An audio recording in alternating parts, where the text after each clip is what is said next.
أكد رمضان السيد نجم النادي الأهلي السابق أن التاريخ الكروي يصنع في القلعة الحمراء، مشيرا لأن رمضان صبحي يتمنى العودة إلى الأهلي الآن، بل ويدفع مقابل مالي للقلعة الحمراء.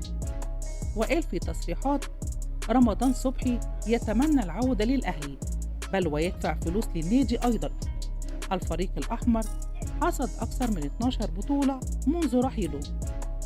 الأموال التي حصل عليها أحمد فتحي وعبد الله السعيد ورمضان صبحي من بيراميدز كانوا سيربحون نفس المبالغ من الأهلي، سواء من الإعلانات أو في العمل المستقبلي داخل النادي.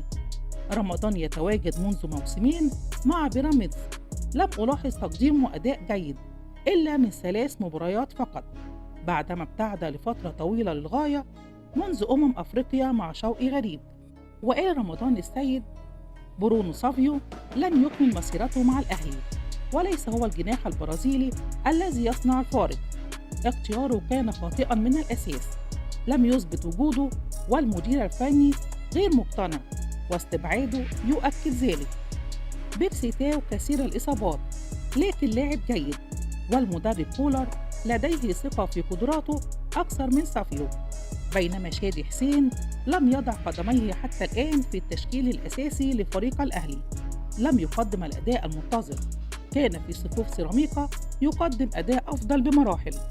وقال رمضان السيد: كولر صرح بأن هناك مشكلة في الهجوم، وهناك ظلم للمهاجمين في ظل عدم الاستمرارية لأي لاعب، والتدوير بين شادي حسين ومحمد شريف وبيرسي تاو وكهرباء وأكثر من لاعب.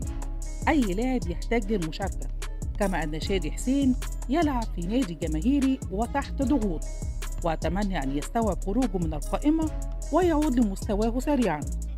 وأكد رمضان السيد أن برونو سافيو كان يتمنى بالتأكيد المشاركة في كأس العالم للأندية، لكن مستواه لم يرقى للعب أساسيا ولا يصنع الفارق، وهذا واضح مع لمساته. في لقاء سموحة وصلت له 15 كرة، لم يستطيع المرور من المنافس، ويفتقد السرعات والمهارة التي يتمتع بها أي لاعب برازيلي. وحول توقعاته للمباراة بين الأهلي وأوكلاند قال: أتوقع فوز الأهلي على أوكلاند سيتي والصعود للدور القادم.